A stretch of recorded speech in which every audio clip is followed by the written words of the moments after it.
I'm not a scientist. I'm not an expert in footballs. I'm not an expert in football measurements. I don't want anyone rubbing them, putting any air in them, taking the air out.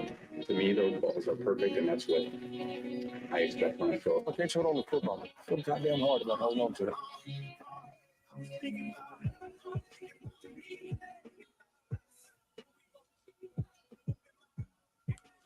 It was only just a dream. Producing Mike Cash Collins and Scott Stack Simpson as the Fantasy Millionaires. The Johnny Depp Amber Heard trial just dropped on Netflix. California had a tropical storm, earthquake, wildfire, and a tornado warning yesterday. And I just figured out who the lady who saw a lizard is. All that and more, plus rounds 4 through 6 on this week's episode of the Fantasy Millionaires. I'm Cash. He's Stacks.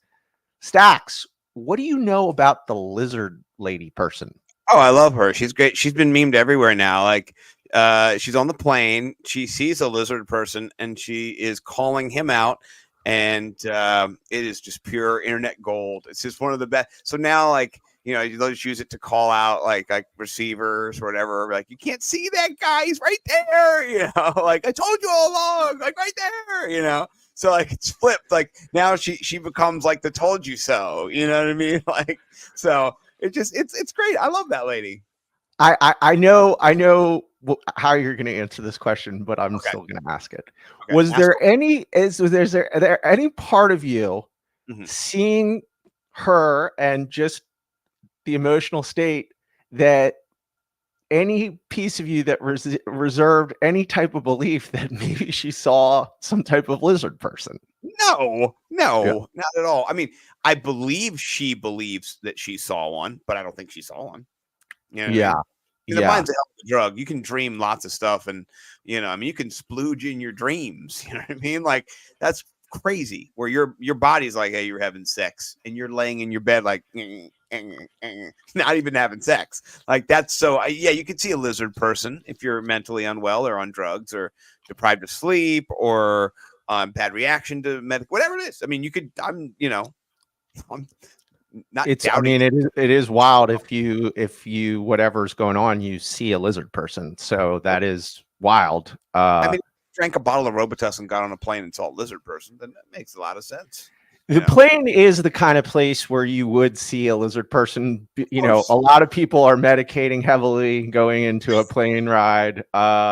You know, you're scared. You know, you could be on multiple different uppers and downers just to deal with the fear of flying. So that does seem like if you're going to bump into a lizard person, that's, you know, there's better odds getting on a plane. That's where they would kind of be transitioning to their next murder lizard, you know, out there. Because that's what the lizards do. They eat people, right? That's their thing. It's not like no, the lizards people don't eat people. They don't eat people? What do they do? They're the ruling class. They run. They're okay. They might be aliens. We don't really know what they are. They're definitely eating us, though. No. They use us to mine for gold. Oh, okay. Well, that's fine. Yeah, I think I'm not up on all the lizard lore, but you know, those are the basics. You know, they might. I think they eat babies. Yeah, they do. They eat babies. Right. Okay. So not people though. Not adults. They might eat people. I don't know. The whole adrenochrome thing. I don't know. I'm not sure. Yeah. This is dark already. I like this episode. Yeah. You know? Well, anyway, I did get to, she's outed herself now. What did she say? She apologized for being a super crazy person, and okay. she's now you know, trying to promote mental health. Has a podcast. Yeah, right. Yeah, she's coming on next week to the Fantasy Millionaires. Yeah, the Millionaires, Lizard People podcast. She's gonna come on round 7 through 9 to give us her picks. Yeah, nice. What about the Johnny Depp Amber Heard trial? Are you? I watched it kind of on Twitter and on memes and stuff when it happened, and so I will watch that. But it's the beginning of the school year for me, dude. So I am just locked in fantasy, family, and school. That's all you get. You don't get free time for yourself. You know what I mean? Like, who the hell am I? Get free time. Who do I think I fucking am? Right? Mhm. It's time to grind and serve the Lord. You know what I mean? Mhm. So that's where they got me. You know,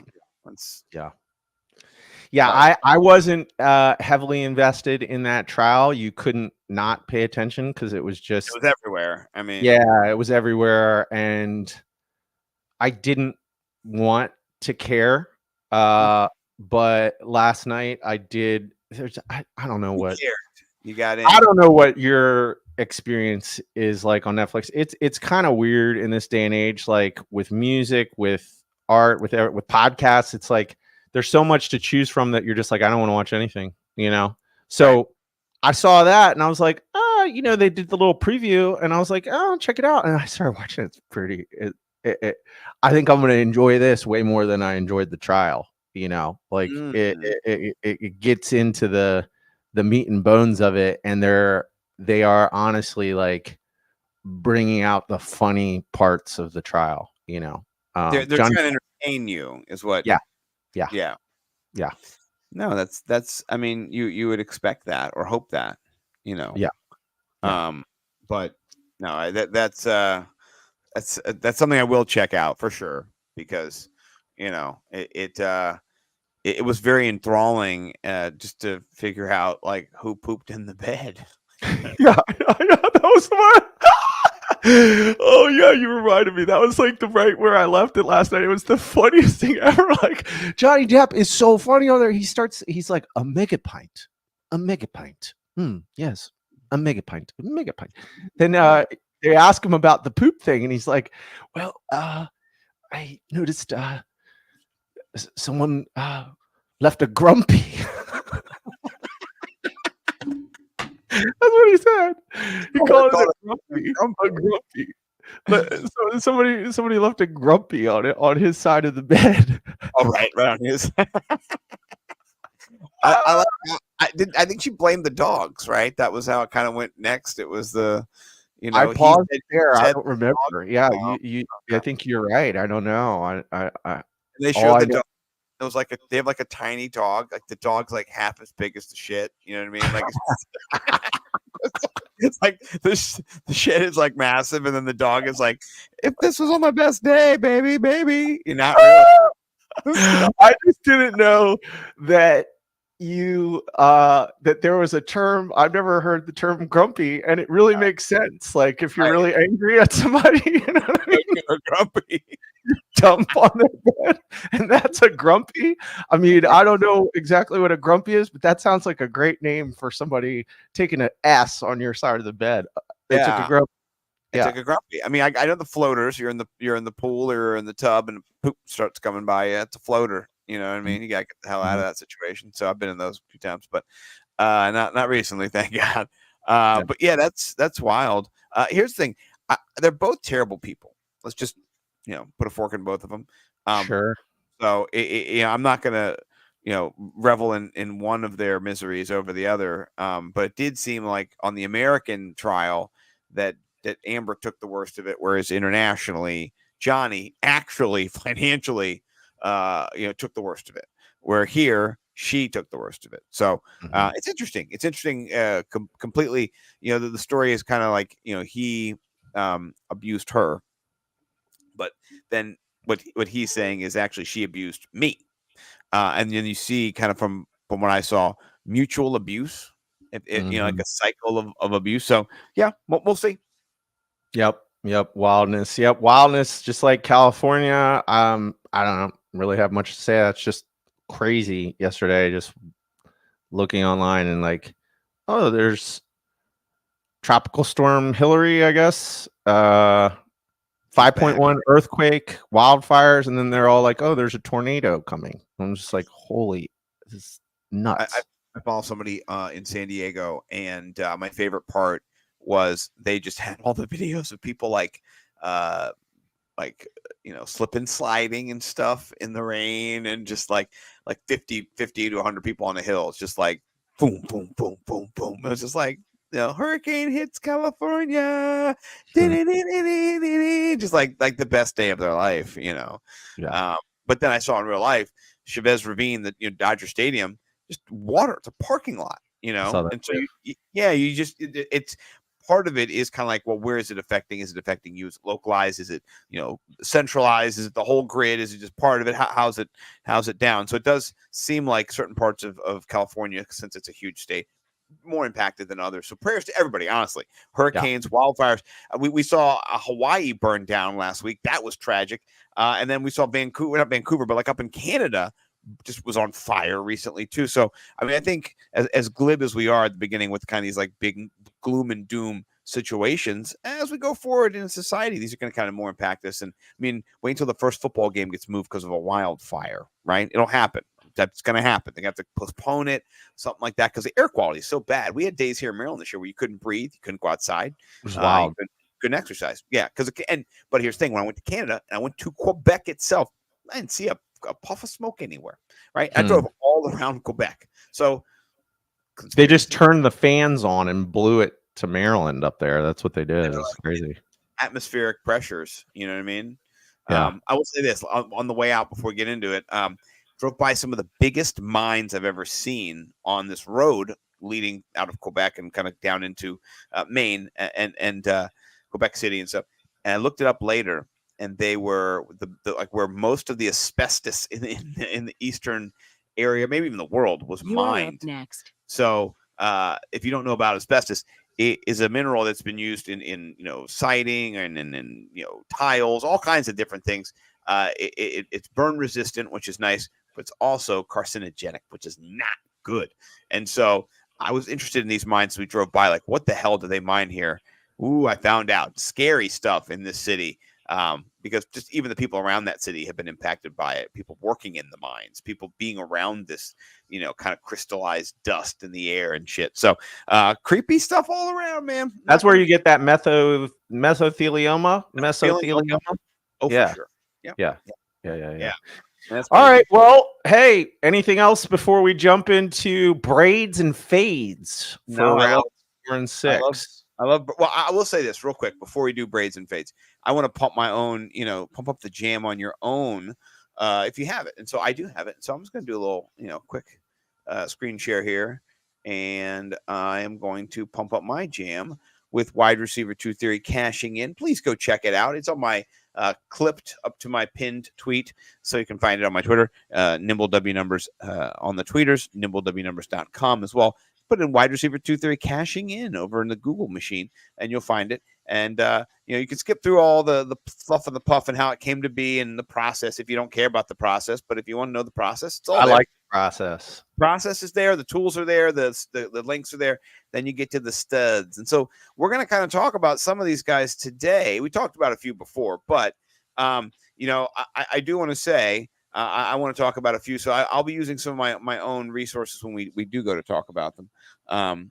But with that being said, let's jump into it. I'm going to give you the first swing and crack at the bat. And I'll let you, the floor is yours, sir. Yeah. So we're coming up with a new term for our picks and our fades, braids and fades. Like the braid is the, these are the fibers. Yeah, you're weaving your team in. You got your anchor in the first round, and then you're just braiding around that dude. So these are your braids and these are your fades for the Fantasy Millionaires. Why don't we start with the only braid that we both agreed on, which was DJ Moore? Oh, yeah. Yeah, well, and he's not a wide receiver 2 theory candidate because he is a wide receiver 1, and I'm not looking for him to kind of relinquish that title this year. We both like DJ Moore. We have liked DJ Moore. The thing that he's lacked, I think, for his whole career is a consistent quarterback. And if you look at, Teddy Bridgewater, Sam Darnold, I forget who was before Bridgewater, but just dud. And now Justin Fields, who you do like, which we'll get to maybe Justin Fields kind of next because he's partnered with DJ Moore, not necessarily drafting, stacking. It's kind of a risky business there since they're both really booming upside plays each week, right? Where you've got that kind of ceiling, but there's a floor too. You get shut down or whatever. But just with that consistency he's never, ever had. I think what we see now is that he's going to be the featured wide receiver for Justin Fields. Justin Fields needed that. Darnell Mooney could not do that last year. He was unsuccessful in that role. DJ Moore is a true wide receiver one, and they're going to make him that. I mean, I could see him getting 140, maybe 130 targets this year in that range and vaulting up to wide receiver 12, wide receiver 10, something like that. So I'm an upside guy, and DJ Moore is somebody who, if I find him lingering in the end, is the 5th round, DJ Moore, what the is wrong with you people, man? That's crazy. He should be a beginning of the 4th round pick every time. He's a whole round underpriced, basically. So yeah, so DJ Moore is kind of one of these guys that's going at the turn, between rounds 4 and 5. And I just think the value is there. I think his ADP is great, so, for me, I mean, you're going into the season, you get the ECR, you get the ADP, and everybody's got their, breakout people. They got their braids and they got their fades. I like DJ Moore, because I really think the floor is so safe. I mean, last year, he had his 2nd worst season ever. He had 63 receptions with 118 targets. So, I mean, everything about and he still finished, I think, as a wide receiver 3 because he started exploding toward the end of the season because that's what he does. His ability, I think, for me, I'm just really excited to see him be able to have a quarterback that I think is just the arrow is pointing very north. And so, like last year, even though he had one of his worst seasons in terms of yards and receptions, still had 7 TDs, So you're putting him on a totally different offense with, a quarterback that is not, the same height as Kyler Murray, and is going to he's unequivocally the alpha wide receiver on that team. So I think, I mean, again, I think it's the that like late 4th round, early 5th round where it's just a smash, dude. For sure. I mean, last year he had 118 targets, 20 more targets. His target share was 27%, which is nice. But if you get to 30%, these little tiny bumps, and he ran some slot routes last year, 263. So you could match him up. You saw in that highlight I kind of flashed on the screen, it was not a great pass by Fields, kind of behind him, but it kind of did lull the defense, and he just turned around and just took it to the house. So it's preseason. You might be playing against garbage cans, but it's the first wave, so it's normally not garbage cans in that sense. So I'm with you. What do you think about Justin Fields? I'm not saying I'm not targeting him, but I don't think I'm going to get him because I think people are going to be chomping at the bit to get to Justin Fields. So I don't think he'll survive getting past you in the 4th round to even get to me. But let's say he does. I am comfortable drafting him, but he's one of your guys, or is he? Well, so I mean, I think the 4th round to me is too early. I think he's, honestly, he's getting ranked all over the place. He is. I'm seeing him as, late, like as we said, last episode, there has been a shift in expert rankings for quarterbacks, and he's at that tail end of that second tier. You got Mahomes, you got Allen, you got Hurts, you got Lamar Jackson, Joe Burrow, and then this year it's Trevor Lawrence and Justin Fields. Like that's the end of the second tier. And I'm seeing Fields as the last guy on different rankings. For me, okay, personally, I am jazzed to get him. And it just kind of depends on your build, but I think if you are able to, like, let's say you have a hero RB build, right? And then you get 3 just sexy wide receivers, for Sexing it up. You're going into round 5. I just think the upside is there to pull the trigger, dude, because this is crazy, man. Like he had the second best rushing season in terms of yards ever last year. I mean, yeah, 6'3", 230, and I remember when we went out with Justin and we watched the Commanders play the Bears, and I remember watching him dropping back and throwing screens and laughing because he was throwing worm burners. Like it was terrible. Yeah, it was shocking to me, like, just observing like what was going on with him. And that's how it was through the first 6 games. But something happened with my man. He caught fire, and this is the way the position works, man. To me, when you see somebody, they either get it or they don't. And when you see somebody elevate like that, which, like, if you look at statistically that team last year, they were, I think, they were last in terms of like passing plays.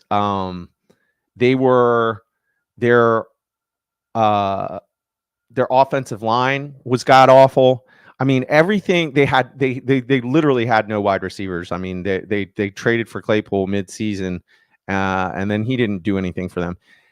Everything about, for me, what makes him so exciting is building off of those last 10 games and now putting a better offensive line in front of him. And I mean, you remember those DFS games we were doing last year where I was building 100 lineups with him, Yeah. and I mean, and like 50 points or something. And so. he was getting, he was delivering. It was crazy. Yeah, I don't see why. I mean, they don't. They have Luke Getsy is the new offensive coordinator. He's going to be their whole thing this year is they are going to be much more of a downfield offense. So the Bears last year passed 43.8% of the time. It was the lowest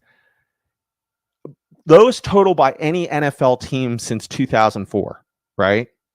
So, and we saw his floor last year. Like so there's his floor with all those stats coupled together. The upside is just woo. And if you can, I think the 5th round is where you start looking to maybe pull the trigger on him. Yeah. I'm not going to argue with that for sure. And this is the rankings we're using is the pinnacle of rankings, in my opinion, because you can see across the board and see what's happening in Underdog and CBS and ESPN, in the all different ones, NFL, Yahoo, 10 team, 12 team, your mom's league. So I do like the 444 tool. We're doing a couple guys here and there. What do you think about? Would you rather have Justin Fields or Justin Herbert? Because they're going pick 44 or 45. They're right there in your build. There's less rushing upside for Herbert, though he can if he does get flushed, but he's looking to go downfield to air it out. They got Quentin Johnson this year, who is it's not a Jackson Smith and Jigba situation, but it's almost like that. Like they've got a really just a stable of incredible wideouts there.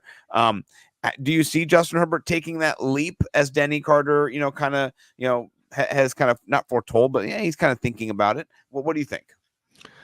I think it's cool that 444 has Justin Fields ranked ahead of Justin Herbert because, again, the way the tiers go, it says first three, then it's Lamar, Burrow, Herbert, and then it's Lawrence, Fields, and then maybe Deshaun Watson. Fields is surging. Fields is surging. Yeah, I mean, he's here. This is the aggregate data. Like they're telling you right now that on CBS, Justin Fields is going with the 41st pick. Mm-hmm. You know what I mean? So like in Yahoo, he's 54, but his ADP is rising because he's now ahead of Herbert. So not in all formats. Maybe in your league, Herbert still gets the nod, but overall, like, yeah, Justin Fields, people are moving up. They're adjusting the ranks on him. Well, I mean, here's the thing, and this is why I think I would be more prone to wait because I think Justin Herbert is typically going to go ahead of Fields in most drafts. Mm-hmm. That's what I mean. If this is the aggregate data, I'm surprised by it, but it's a shift in the last couple weeks for sure. Yeah, I agree. But I mean, the rushing upside, that's why where I was looking at Fantasy Pros rankings, and they have him at 50. So, and they have him ranked ahead of Justin Herbert there as well. Yeah. I just think if you've seen somebody that can give you 1,100 yards, the only quarterback to have more is Lamar Jackson. Okay. Right. 8 TDs. He had more TDs than Lamar Jackson did in his MVP 2019 season. Okay. And the passing was god awful last year. And now you're getting him a real asset, to build with what they already have with Claypool, Mooney. They got a rookie as well. Mm-hmm. To me, they bought into investing in their offensive line through the draft. I could see Justin Fields, finishing, I think he's a real dark horse. Like, he's an exciting pick. So I guess it doesn't surprise me that the field is really moving on him, because why not? Right. Well, I mean, his rushing upside is just it's phenomenal. It really is. And that, I don't know, if you look at Lamar Jackson, last year 5.8 yards per carry, like that's great. Jalen Hurts 5.6 yards per carry. Like I like all those things. Those are great. But they're not going to be. I think that the more consistent is going to be those outside the pocket runs where he can beat you with the arm or the leg. Like, that's the thing that you see is he is able to kind of use both. And I'm not saying that other people can't, but Lamar, he's not used the arm as much, I guess. And so, yeah, I'm really excited to see how Fields unleashed, kind of what he looks like this year. I think it's going to be great. And I'm not drafting him because I think other people are going to get him, like I said. But I'm not against drafting him at all. So, I mean, the thing is too, he's so big, like, in terms of a rushing quarterback, like 6'3", 230, like, you're almost, you're getting into the Josh Allen neighborhood, but way better as a runner, Yeah. I mean, so 7.1. So he's over, 5.9 for Mahomes, 6.1 for Allen. So Hurts wasn't 5.6, he's 4.6. So like Justin Fields is doubling those, so yeah.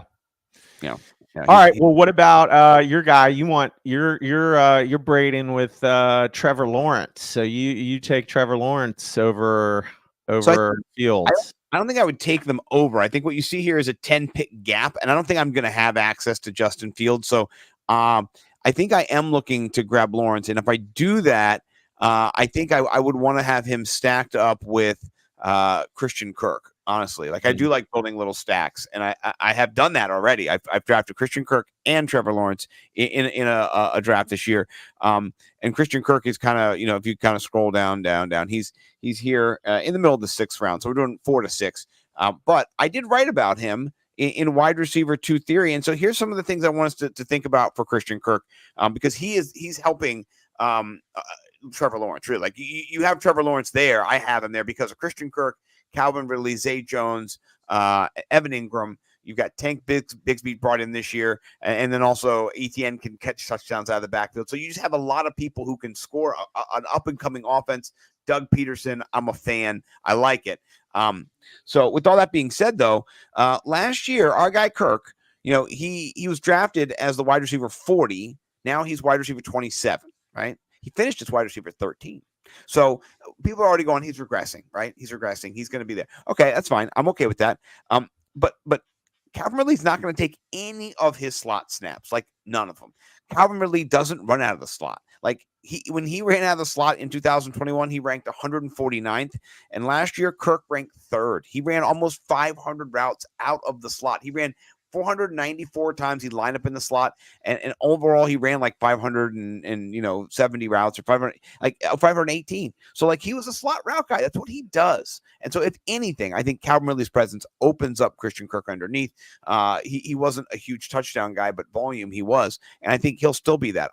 Underneath will be open because Calvin Ridley takes the top off. That's what he does. So Calvin Ridley will have those big games where he gets 2 touchdowns, 180 yards, something like that. 2 catches. But I think Christian Kirk in later, and you can get him in the end of the 6th round, really. I'm okay with that because that Calvin Ridley bump, the people are just, and we talked about Calvin Ridley before last week. I'm fading that. It's just so early. And I think your boy Jeff Ratcliffe was fading him too. You know what? I'll be honest with you. I'm not fading Calvin Ridley. I'm buying it. And so I think that's another reason why Trevor Lawrence is a very exciting pick for QB, because I was just watching this, just this little clip of preseason, and it was, them just running routes, and it showed Zay Jones run the route, who runs like a 4.40, right?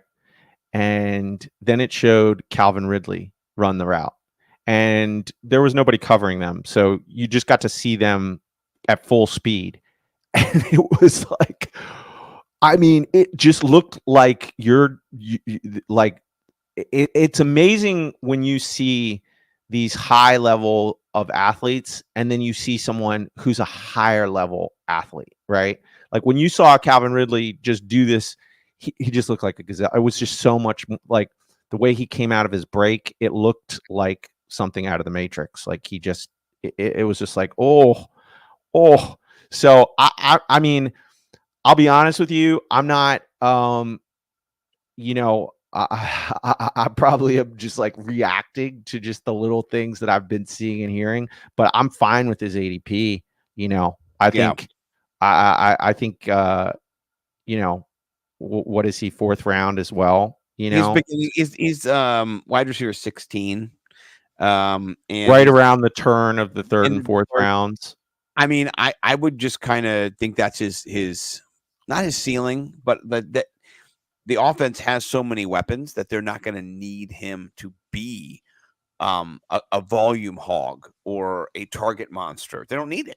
You know what I mean? Like he's going to be a surgical, precise tool they use, but I don't see him getting like 12 targets a game like he did before when he was the only. Well, again, all this is just to say I like Trevor Lawrence as well, because I just think it's just another huge weapon that you're bringing into that team that, some experts are not on, some are. So I'll tell you one we can bring up that I think we have disagreements on. He's a braid for you, he's a fade for me, is Tyler Lockett. Very interesting, man. At the Expo, and this is what's so cool about fantasy. I listened to every single of the main session panelists, that the best of the best go through, Marcus Grant, Jeff Ratcliffe, JJ Zacharyson, like every single person pretty much talked about how much they love Tyler Lockett this year. And walking away from that, I was like, mental note, Tyler Lockett. Like, right. Don't sleep on Tyler Lockett. I'm sleeping on him, bro. I'm gonna go ahead and sleep on him. Here's a to me, this is interesting. Okay. Okay. All right. Where is your 4 for 4? Where is he in 4 for 4? He is, I believe, pick 68, wide receiver 30, middle of the end of the 6th round. So, bordering that 7th round. Okay. So that's, honestly, again, I would fade him there. Fantasy Pros, ECR has him at 54. Okay. Okay. I would draft him at 54. I mean, that's insane. Yeah. Okay. Well, I'll tell you what. Here's the thing. Even at the end of the 6th, okay, 5th, 6th. Last year, Tyler Lockett was this huge value. Yes. Because he's getting drafted in the 9th round. Okay. Right. Now you're talking about the 5th and 6th round. Like, no. He's not the 5th round. It's the end of the 6th, almost 7th round. On 4 for 4. On 4 for 4 in Fantasy Pros. 5th round, though. Fantasy Pros has him at so pick 56 overall, pick 54. I thought you meant wide receiver 54. 54. So that's too high to draft him. I'm sorry. That's kind of I'm looking at 4 for 4. Here's the thing, honestly, 68. I think it's more like CBS. He's 87.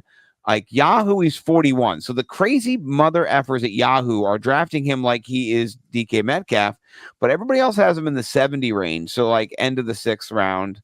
So I'll put it this way: if Tyler Lockett is my wide receiver 3, I'm happy. I'm content with that. I'm good with that. He's the 3rd wide receiver on my team, which means I get him in the 6th or 7th round. I'm content with that. You're saying no? Who would you rather have than Tyler Lockett in this round as a wide receiver? Would you rather have Deontay Johnson, George Pickens? You just slid past Javonte Williams. I'll take him. I mean, no, he's not a wide receiver. I'm asking. I know. But you just slid past. Like that's who I'm picking right there. Right, but if you're looking for a wide receiver in this range, I would go Brandon Ayuk and There's Christian Kirk. I'll go with you on Christian Kirk. I love all the stats you just gave. For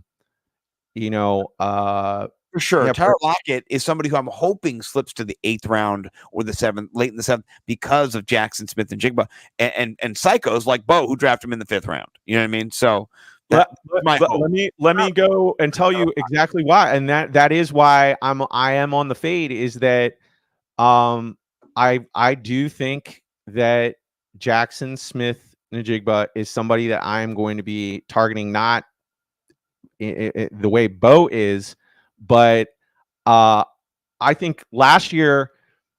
I think this is an overreaction. Again, 4 for 4 probably has him, better ranked than Fantasy Pros. Fantasy Pros has him at 54. Here he's 68. Okay. Either way, they're baking in last season's results, and they're baking in an amazing career. 84 receptions last year, 1,000 yards, 9 TDs. The year before, 1,175, 8 TDs, 107 receptions. Year before, 1,054, 10 TDs. I mean, so the floor is safe.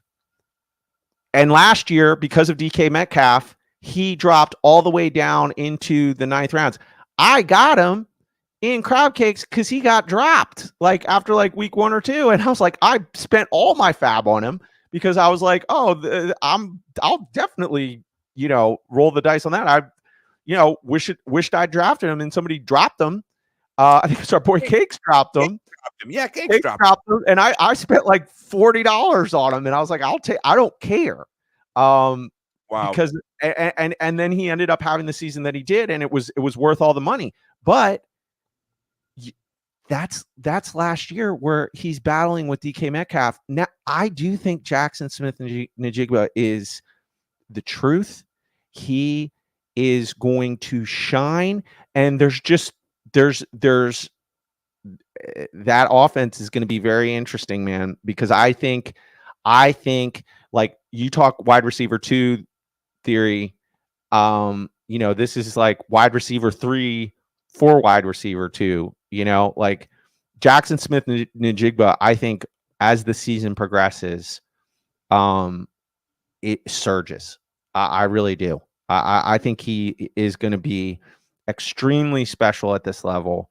And if he was on a different offense, I would be where Bo is on him, like 5th round. If he wasn't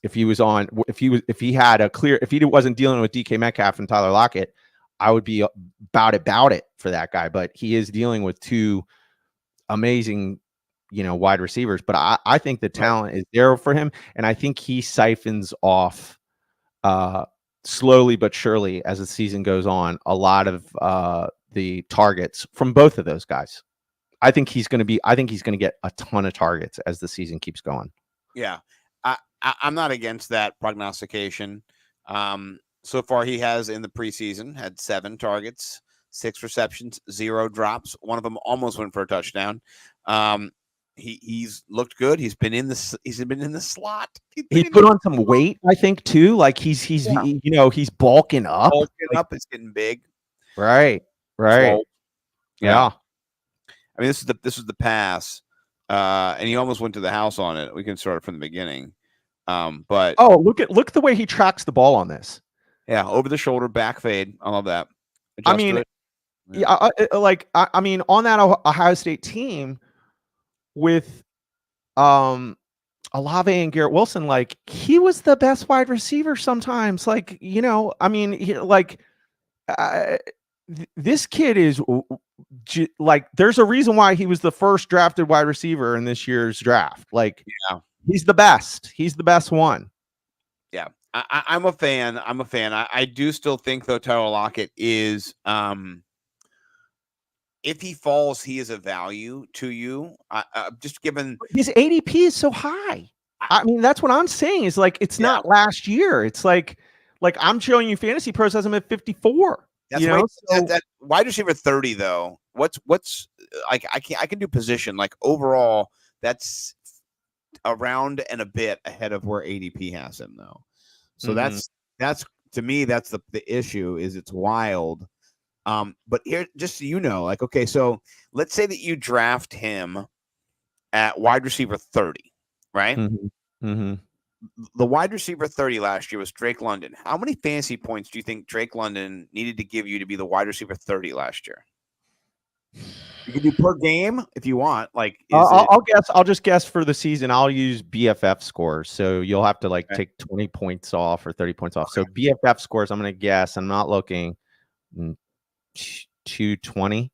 Okay, maybe Drake London on just regular, PPR points with no. Actually, that's DraftKings. Let me make sure I'm on the right one. I'm going to go down. Yeah, he had 200 or something. 178 points. Adam Thielen right at 180 points. So, from my perspective, if you're going to go to Lockett, and this is why I wrote about him too, because he's not my favorite. But this is the thing: if you're going to go to him, then you're going to save money because. I think, wrong one.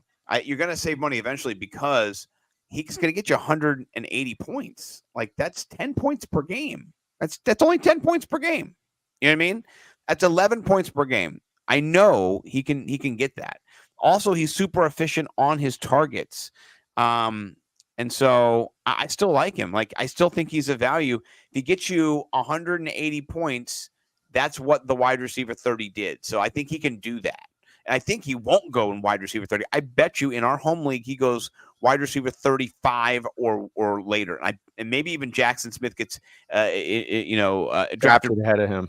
Yeah, I've seen it happen many times. So he's a forgotten man. That's all I'm saying. So I'm not reaching for him. I'm not But I'm honestly trying to get Ayuk and Kirk around that same, those are the wide receivers. I want those guys. I don't want him.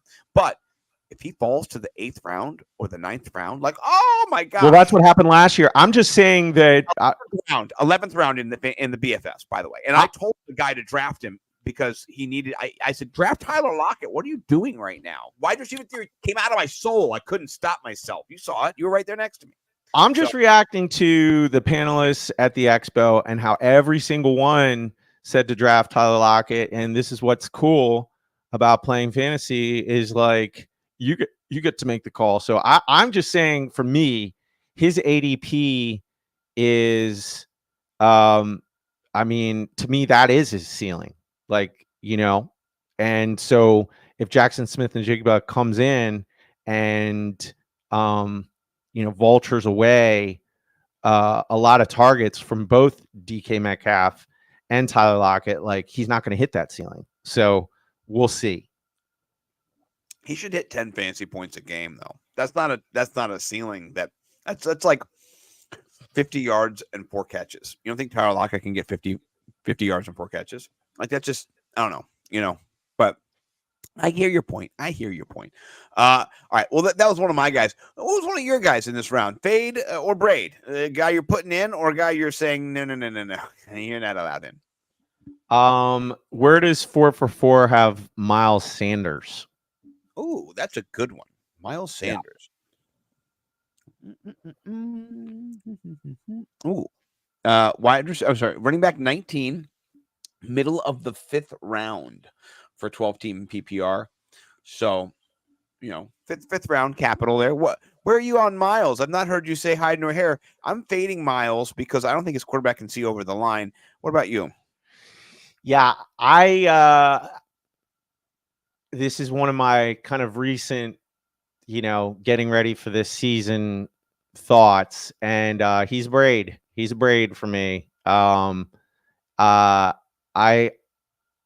If you look at what Deonta Foreman did last year, right? You Christian McCaffrey, always Christian McCaffrey's, right? Then he leaves, and Deonta Foreman ends up being one of those guys that might have won people their league. The guys who went and scooped him on the waiver wire. He was week in, week out, getting you big time points. And I think one of the reasons for that is they have a decent line. Like, it's a middle of the pack line, but it's a line that I think will do really, a serviceable job for somebody that, like Miles Sanders, who they went out and got. And I think he's reuniting with just a bunch of different coaches that he's had. Like, he's dealing with a groin injury right now. So I think, again, shocker. Yeah. Well, I mean, in terms of durability, okay. This is from Draft Sharks, who's it's a good resource for injury guide. Okay. High percentage chance that he misses quarters. That's what they have. But in terms of durability, right? Ability to produce despite relatively minor injuries, they rate him a 5, which is the most durable. So I think he kind of gets a little bit of a, he, like, last year, he was a league winner for people because he was going so late. And I like, yeah, that offense is going to be, limited by Bryce Young as a rookie. But the way it's going to work is they're going to be relying heavily on Miles Sanders to do what Deonta Foreman did last year. And I think he's a way better running back. So, like, to me, again, the braid, this is a great 5th, 6th round guy. Like, if you're going,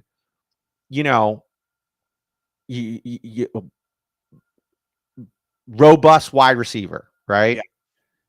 Yeah. Then you get Miles Sanders, and he ends up being like an RB 14 on the season, like, and you just got studs for your first 4 picks at wide receiver. Studs. I think it's sexy. Like, he's in the, this year, because the way the the market has shifted, the premium is on wide receivers, and so the RB dead zone, there's guys there that you can get, and he's nice and juicy, just sitting there where you can just make this really cool, Danny Carter like build, and then boom, you got an RB1, like a fringe low level, RB1, strong RB2 as your anchor for that position. I'll tell you, one of the main reasons why, not only one of the main reasons why I've been fading him is because if I want a quarterback, Trevor Lawrence is somebody who I've gone to. If I wanted a tight end, and this is kind of more where I'm leaning now out of this position group, which also includes Terry McLaurin, who I do like, but I like Jahan Dotson later as a man, Jahan Dotson, the guy is the truth. But anyway, it's Darren Waller. Like, I'm drafting Darren Waller here. I'm going Darren Waller over Miles Sanders if I have the opportunity. Now, sometimes the Bills get wild and crazy, and maybe you already got Kelsey. I'm not getting Waller then. I'm not double dipping with the tight end. But Waller, for me, is the wide receiver one. You're pulling the trigger in the 5th round. Oh yeah, he's the wide receiver 1 on the Giants. You saw it. Daniel Jones was 8 for 9 the other day with somebody. I think somebody had a drop. He looked crisp. And then he was going to Waller. Waller didn't get the touchdown, but Waller is going to be, if he stays healthy, I think a top 3 tight end this year. So you get a little bit of value. He's tight end 5 right now, come off the board. So I that's why more so I'm just not seeing Miles Sanders. I'm seeing Darren Waller. Andrew Erickson, I think he's a good resource for getting ready for the draft. Fantasy analyst with Fantasy Pros. Tweeted or X'd, whatever. Draft Darren Waller, people. 50% target rate per route run. 4 targets on 9 of Daniel Jones' passes. He got the first 3 passes from the get-go. 44% target share. So, I was listening to Dwayne McFarland today too, on Sirius, and he's all in on Darren Waller. They were talking about how his ADP has shifted dramatically. And, Dwayne did, his most recent draft, and he pulled the trigger on him in the 5th. So, the tight end is risky. Again, it's like, how many points is Darren Waller, like Miles Sanders, week in, week out, could get you 20 points. Is Darren Waller going to do that every week? I think I would be. It's so hard to pull the trigger on a tight end for me unless I'm going to get, who I thought Kyle Pitts was going to be last year. You know what I mean? Oh man. So, yeah. Kyle Pitts, are you drafting him this year at all? Is he on your radar? No. I'm gonna go ahead and take a break from drafting him on every single one of my fantasy teams. Good. Yeah. Well, besides Miles Sanders, any other running backs that you like? Because I talked a little shit the other day about your guy Breece Hall. You seem to not like that. Took personal offense to that. Yeah, Breece Hall is, we talked about him in our rounds 2 through 3 show, and we can talk about him again because he's really right there at the turn in the 4th round. And yeah, man, I'm greased for Breece. You know what I'm saying? I doing a little prep for the show today. In case we did talk about him. Your balls to the wall. What's that? Is it your balls to the wall for Hall? Well, obviously the Dalvin Cook signing is, where why he is, his ADP is 41 on Fantasy Pros, right?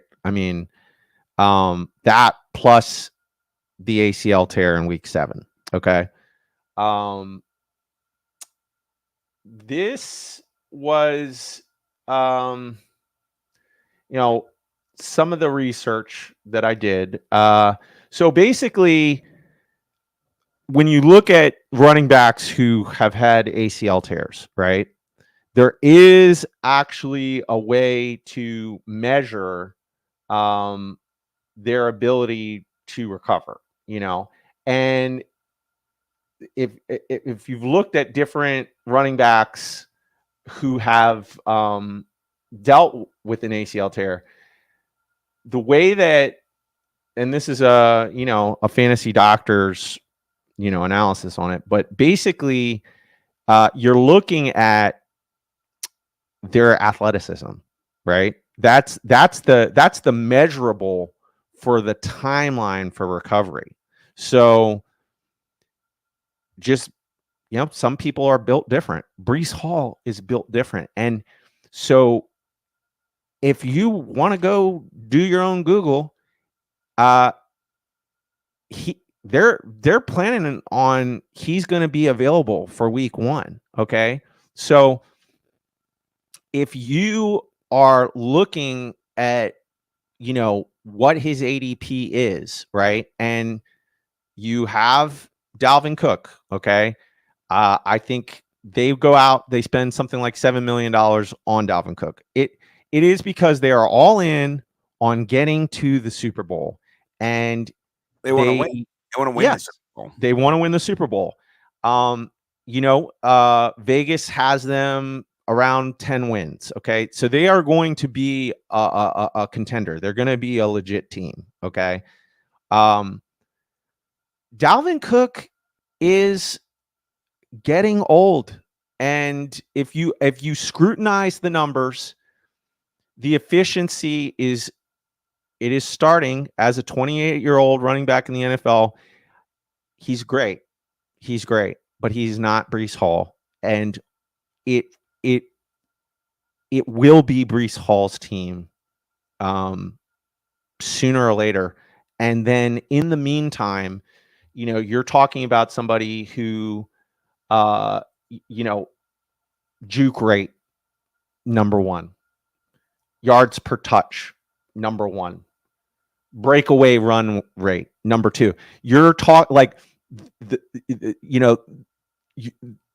the measurables that he has as a running back are Christian McCaffrey, Saquon Barkley type measurables. Like, this guy, if he hadn't gotten injured last year, he would be this year's Jonathan Taylor of last year. Like, he would be in that discussion and the value is there. Like, it's a risk. It's a risk. You are rolling the dice, but Cash Collins is rolling the dice. If he's there, and I've got 3, again, my build is something sexy. I got Kelsey and 2 stud wide receivers, and now I get Breece Hall. Yeah, I'm going to draft accordingly. Like, maybe that does make me draft Dalvin Cook, who you can get right much later, and then just see how that plays out. But I think the upside, it's kind of the same feeling I have with Justin Fields. Like, the upside is so there, where he'll never be this cheap again. Probably true. He might fall even further than that. So, sometimes people don't need running back. Sometimes they do. And people might just go, I'll wait. I'll get somebody else now. I'll get Kenneth Walker instead, which people could do as well. We like Kenneth Walker over here. It's just that, we got a little bottle of Chardonnay on the side. So it's a little tricky. We'll see how that plays out. But Kenneth Walker could be a value, but also Charbonnet could be the value right now. So we'll kind of see. We talked about some braids, and we kind of argued over some fades or braids. What are some fades for you that you're maybe seeing industry wise or league wide? People are kind of stepping in some landmines that you're wanting them to kind of avoid, like the Kyle Pitts of last year, where I would tell you and Bo, like, stop fighting over him in the 2nd or 3rd round. You guys are going to ruin your not team. Tell us that. You did not. Yeah, I never draft. Well, I told you by never fucking drafting him, not one time. So yeah, because you're in leagues with me, right? But I never tried to if I got ahead of you in that in the 2nd round or in the 3rd. Draft him. I just let you guys. He was going in the 3rd. He was going in the 3rd round. That's where I drafted him in BFFs. So never went to me. I never drafted him in any format. format. You didn't because I was drafting him. 0 shares anyway. I don't remember you ringing the bell about Kyle Pitts last Well, year. I made fun. I said, "Are you going to sign up for the space cadet mission again, Bo?" And he said, "Yeah, I'm all in again." I said, "Okay, and then do it again." Then he said, "I will do it again." Everybody was on Kyle Pitts last year. Not last year. Go find me one tweet of mine that jocked Kyle Pitts. I'll go look myself later tonight when I'm off the show, and I will bring them after you. I remember betting you $1,000 the year before that he wasn't going to score 10 touchdowns as a rookie. I moved off of him. I'm not gonna lie to you. I did move off. I remember that bet. I don't remember you warning people about Kyle Pitts last year. Well, I'm gonna go look at him. That's the year before. You're hilarious, Toots. You are just revisionist history. Everywhere you turn, Toots is on point. He was warning the field. Don't draft Kyle Pitts last year. I wish you told everyone in the industry that, so his ADP wasn't in the 3rd round. Okay. Here's me making fun of Kyle Pitts truthers.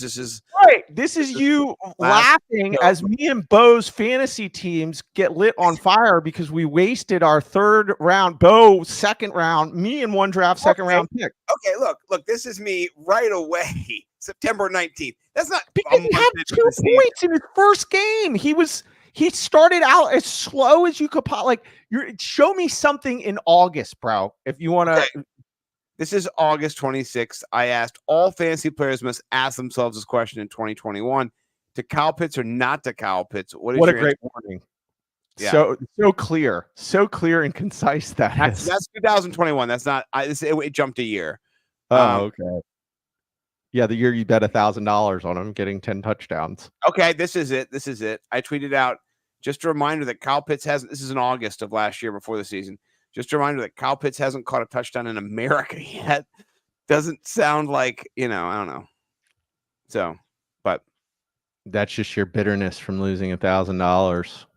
Yeah, maybe it was, So this is the first year I was in on Pitts. You could see I was, and then after that I got out. I was done. Yeah, man, I'm in on Pitts if he's round 10. I mean the talent. No, I know because he won't, because the talent is there, and I think for me it's just round 6. He's at the start of round 6. To me, that's just I not pay up for him. What are you doing? I can't do that. Are you gonna again? You Pitts it? No. I'm making sure. Listen, this is why it would be hard for me to draft Darren Waller. I just think the tight end position, I have always been every team I've had success on, it's either, I got Travis Kelce or I punted tight end. Those mid tight ends, you're tight end 12 and you scored 20 more points than tight end 17. Who cares? I don't care. I agree. So I'm only reaching for Kelce or Waller. That's it. Not reaching, just drafting. I think while you're probably going to be safe in any drafts we're in with me for Waller, just because I think his ADP is there, but I don't hate it. I do think on that offense, he is wide receiver 1. So I think out of all the mids, I think Darren Waller intrigues me the most, to be honest with you. So okay, that's fair. That's fair. He's the only one. That's the only one I want. Yeah, I'm off mids, dude. And I'm not spending high capital on a tight end unless it's Travis Kelce. Not doing it. And that is my lesson learned on because the position is so valuable if you have a Kelce. Right. In our BFFs, I'm 1.08. I'm already practicing my builds with Travis Kelce because I think he's going to get to me. I can you not draft him so I can have him, please? I'm going to pull the trigger. I'm crossing fingers for Tyreek or Kelce. Who would you want first, Tyreek or Kelce? Tough call, man. I'll be honest with you. I think Kelce is I'll probably take Tyreek. I think I would. Okay. Good. I'll take Kelce. I mean, it's close. Yeah, that actually, I think I might take Kelce. Yeah, Yeah, I think when we did our rankings, I had Kelsey at 5. So and I think Tyreek was 6. So they're right there. Like They're right there. Those are my guys. Touching bums. They're bum touching. I'll just be excited for either one of them. Yeah. All right. Well, let's talk wide receivers you're not excited for. One more, and then we'll jump into our fades. I had Godwin as a fade. And Michael Pittman too. And I'm fading. I drafted Michael Pittman recently in a draft, and then afterwards I was like, I'm fading him. I didn't like it. I did not like it. But yeah, wide receiver 34. Remember last year he was wide receiver like 22. People were like, he's going to be one of the best, and then they couldn't even field a quarterback the whole time. They had a guy who just ran the football one game. They scored like 12 points. So, yeah, I mean, Anthony Richardson is, I think he is the most exciting rookie QB. Like, I think he could be that guy. I think he's going to be that waiver wire guy. I don't think he's going to be drafted in most 12-man leagues, but then, with the rushing upside, I think he will. I think he'll be drafted in our league for sure. I mean, there's a lot of late round guys. McFly. It's Anthony Richardson. What are you talking about? You think he should? I mean, yeah, I do. Let's look at the Aaron Rodgers is going in like round 13. I think he'll go before Anthony Richardson. I mean, QB 15, right? Most 12-man league 15, right? Three people pick a backup quarterback. Yeah, I mean, it's not a super flex, but wait, this is the ranking. They have Geno Smith behind him. Yeah. That's garbage. I'm just giving you this is not, they don't rank them. You know what I mean? So well, that's a horrible Geno Smith, Dak Prescott, give me a break. I mean, this is what the people have done. It's not what they think. This is the consensus. This is what 4 for 4. Let me explain how this works again. Yeah, the aggregate is it just pulls the data and it gives it to you, right? So they're not telling you this is what they think. They're just telling you this is what the math is going to probably get drafted by the.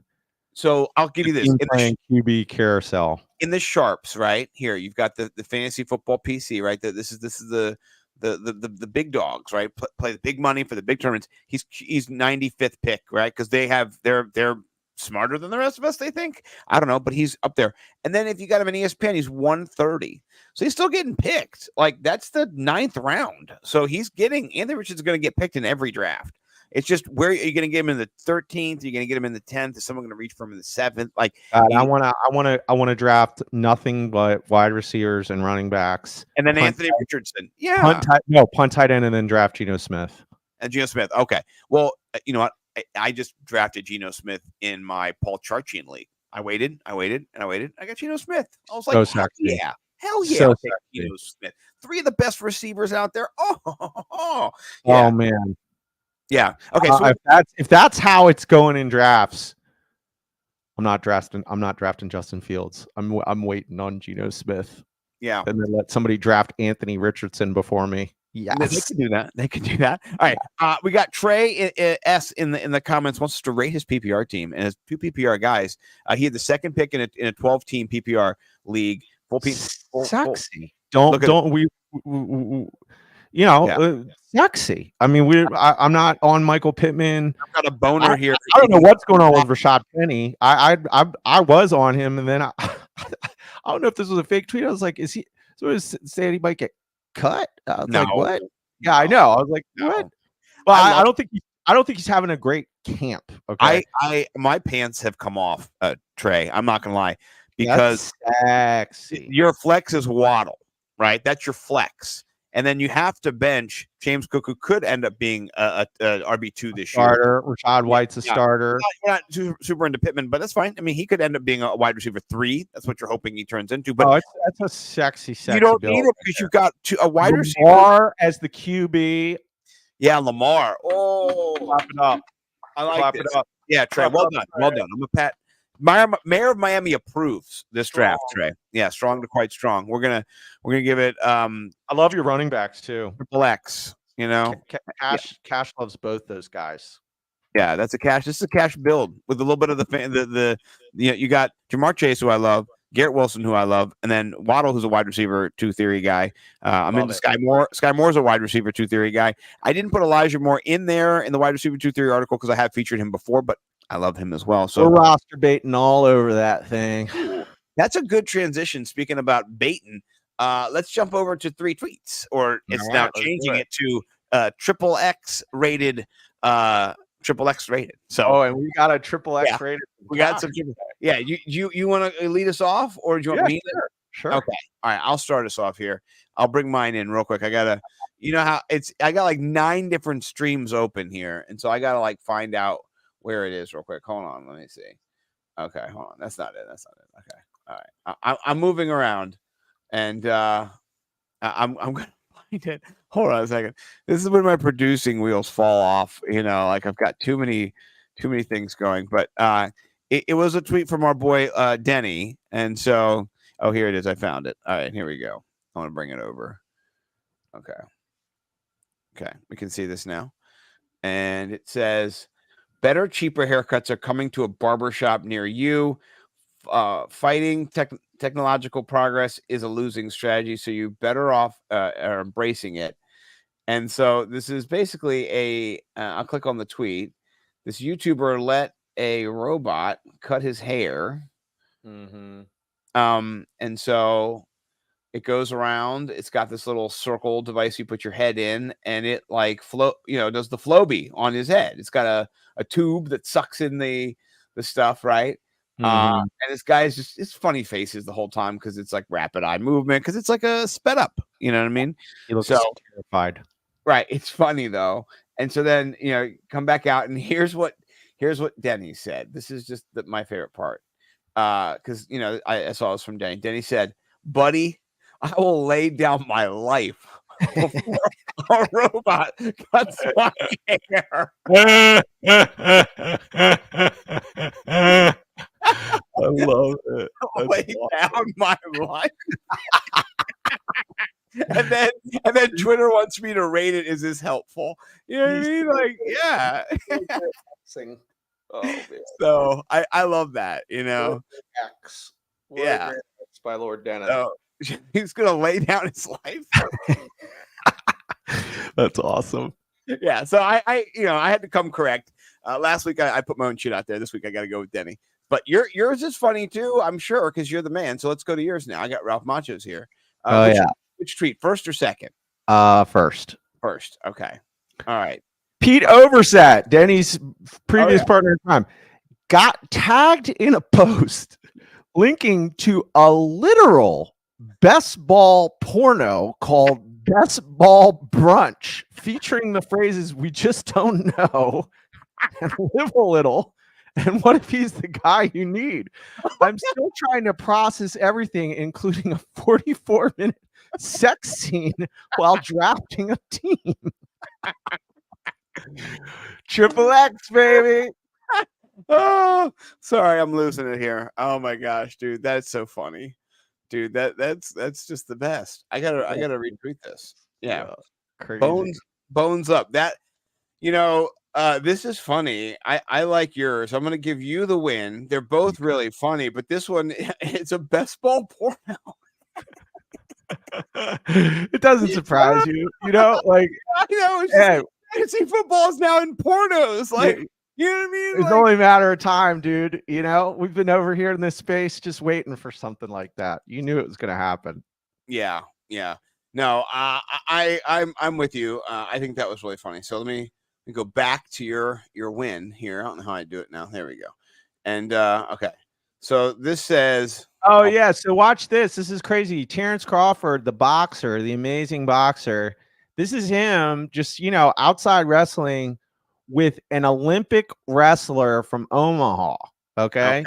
And just look at how amazing this guy is as an athlete. Like this, you can watch how athletic this. I mean, this guy is a real deal wrestler, and he's just out like having fun with them. He's just trying to do moves on him and shit. Just watch. I mean, I wouldn't say he beats him, but like this wrestler would just demolish anyone. Like, right. I mean, this is what this guy does. And I don't know, just observe. This reminds me of he's handling this business. Like, okay, this guy's gonna, try and get him right here, do his wrestling stuff, gets him, kind of locks him up. Oh, Nope. Tries to do a move, doesn't work. Oh, Crawford's getting him a little headlock. Now watch this cool wrestling move he does. Still doesn't really do anything. No, wow. How much does and he then they weigh? just chill. I'm just saying, if you're a mixed martial arts guy, like, Train that man. he's never going over there, but I just thought that was cool. I like it. All right, on the way out, Mark Grant asked this question on the late tight ends later in the draft. Who are you going on? Who are your guys? Right. So we'll filter it over here by the tight ends, and I'll kind of say late round, after round 10. So Dalton Kincaid down, or Dalton Schultz down, because I think round 10 is not too late. Freiermuth in the 8th. He's kind of the cutoff between him and Schultz. So of these late round guys, are you a Sam Laporta? Are you a Gerald Everett? Are you a Chig? Who are you? You know what, man? Tune in, because we're gonna definitely break this stuff down. But if you want me to just give you a quick answer right now, I'd say Greg Dulcich is probably the one I'm most excited about out of all those late round guys. But, yeah, we're gonna break this stuff down. We're gonna do rounds 7 through 9, and then 11 through 13, and we'll start getting into those, punt tight end guys. I do also like Chig a lot. I'll tell you that the both those guys. I drafted Dulcich in the Paul Charchian league, but Chig was taken, so I had to get Dulcich. But I do like Chig. So we'll do this. Is a great show. We'll be back, like you said, next week for rounds 7 through 9, and then the fantasy season is coming. Please, if you've not, go check out my groundbreaking 4th year anniversary here for my Nimble W Numbers article, wide receiver 2 theory cashing in. Please do go read it. I'll drop a link on Twitter. Just go check my bio too. It's in this pin tweet. So love to have you guys read it. Give me feedback of what you think. Let's go check the data. Can we do that real quick as we leave? I always like looking at inside the numbers, right, of Nimble W Numbers. We'll actually go to no, it's taking you to the right spot. No, I don't want that. I want the data. Yeah. This is behind the scenes, right? Let's go to the stats. So yesterday it was at 900 views. I tweeted out a bunch. Today it's at like 500. So together, I'm over like 1,400 and almost 1,500 views. Thank you. Appreciate you guys. I'll tell you this on the way out. Gabe Davis will be next week, Jack Do. So come back next week. We'll be here 5 p.m. to 6-ish. 6:15. We'll break down Gabe Davis. You can read about him here on the wide receiver 2 theory as well, because I did write about Gabe.